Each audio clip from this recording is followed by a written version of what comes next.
তোদের দুইটারে অনেক ভাবে ফরাই দেখছি, আজকে বাইরে আনছি আউট নলেজ দেওয়া লাগিয়া। এখন আমার একটা প্রশ্ন তোদের কাছে, তোরা জীবনে একটা সাহসী ঘটনা আমার সাহসী ঘটনা? সাহসী ঘটনা কতরি আছে আবার, কয়টা শুনবেন স্যার? একটা ক। জয় কোক বন্ধু, আচ্ছা আর অনেক সাহসী ঘটনা। আমারটা হ্যাঁ ক। আমারটা শুনুন স্যার, আমি চশমা খুললা কইতাম না, চশমা খুললেই ক। খুললা কইতাম, খুললাম। ক।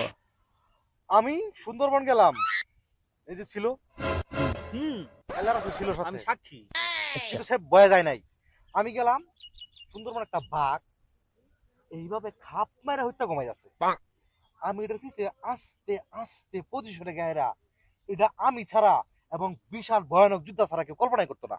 আমি এটা পিছলা গায়েরা একটা ধারালো অস্ত্রলা আমি দুটা পাও কেস কেস করে কাটা লই ফেললাম বাঘে এক কুপে।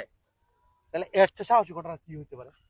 তুই ফাও কাটলি? হ্যাঁ ফিজদা, পাও না, আমি নেঙ্গুরও কাটছি। তুই তো লেঙ্গুর কাটছ তার ফাও কাটছ, তুই তো সাহসী। হ্যাঁ তুই কাটবে মাথা মাথা, মাথা আমি কাটাম করতে, আমি গেছি মাথা আগে কাটে কাট দিয়েছি। মাথা থাকলে সব মাথা কাটতাম।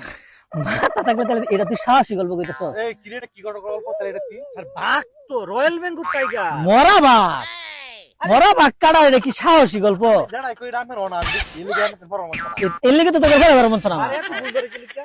আমি একটা সাহসী করে বাঘের ঠ্যাং কাটা লই বললাম, এটা আমার ভালো লাগলো, সাহস ছিল না এটা। এখন আমার কথাটা শুন, তোরা তোরা আমি আর করাইতাম না এখন বাবা। স্যার আমি সাহসী গল্প শুনতে চাই না। আমি সাহসী গল্প শুনতাম না। না, স্যার একবার তোর তো ডেরা আমি আনছিলাম বাইরে ফেলাবে লাগিয়া। দূরা হাত মারতে আমি পারে। দূর হাত মারছি একবারই মেরিয়া। দুরা হাত মারছ না, ওটা তো সাহসী গল্প। হ্যাঁ। তুই যদি একটা কুকুর হাত মারতে তাহলেও বুঝতাম যে এটা সাহসী গল্প। আমি কুকুর যাইতামই না, কুকুর তোর এই সাহস আছে তো কর, আমি গেলাম গো, তোর সাহস নাই, তোর মাথার মধ্যে গুবর। আপনি বিকালে এনো বই রইছি স্যার, কথা বলতাম না, আমি যাই না, আমি যাইতেছি গা, যাইতেছি তোর ফলাইতাম না আমি। আমরা